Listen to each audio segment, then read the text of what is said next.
Thank you, Mr. Speaker. Scotland, of course, has been dragged out of the European Union against our will. We hope our European friends will leave a light on for Scotland. Mr. Speaker, during the EU referendum, the Chancellor for the Duchy of Lancaster said that when it comes to immigration, it would be for the people of Scotland to decide. Mr. Speaker, on Monday, the Scottish Government published its plans for a Scottish visa, doing just what the Right Honourable Member promised Scotland should be able to do.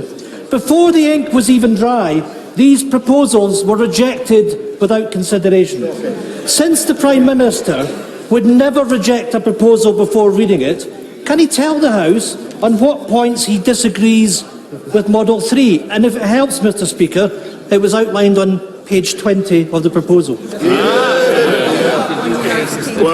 Well, Mr. Speaker, I'm every sympathy with the industries and businesses of Scotland that need to allow workers to come freely for the seasonal agricultural worker scheme we have doubled. And that's very, very important. And I thank the lobbying representations I've had from Conservative colleagues in Scotland on that point. But I think the idea of having a Scottish-only visa, Mr. Speaker, with a border at Berwick and a wall inspection posts, I think this is absolutely fanciful and deranged. And whatever there may be on page 20 of his document, I doubt if he explains who's going to pay for it, Mr. Speaker. Here, Blackford! Nobody's suggested that. Mr. Speaker, nobody's suggesting such a thing, and that just confirms the Prime Minister doesn't have a clue. Unlike the Prime Minister, experts backed the Scottish Government's proposals. The Scottish Trade Union Congress support them. The Federation of Small Business support them. The Scottish Council for Development and Industry support them.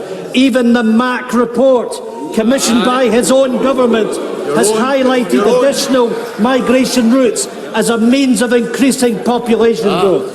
The Scottish Government's proposals will boost Scotland's population, grow our economy and protect public services. The UK Government's policies threaten to plunge our working age population into decline. Mr. Speaker, we were told we would have the most powerful devolved parliament in the world. We were told we would be an equal partner in the family of nations. Will the Prime Minister now read the Scottish Government's proposal, listen to the evidence and deliver a tailored migration policy for Scotland?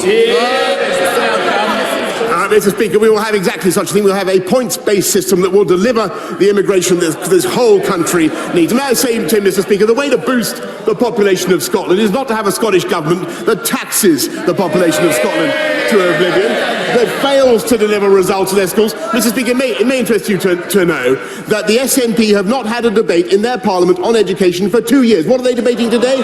Whether or not to fly the EU flag. They should get on with the day job, Mr. Speaker.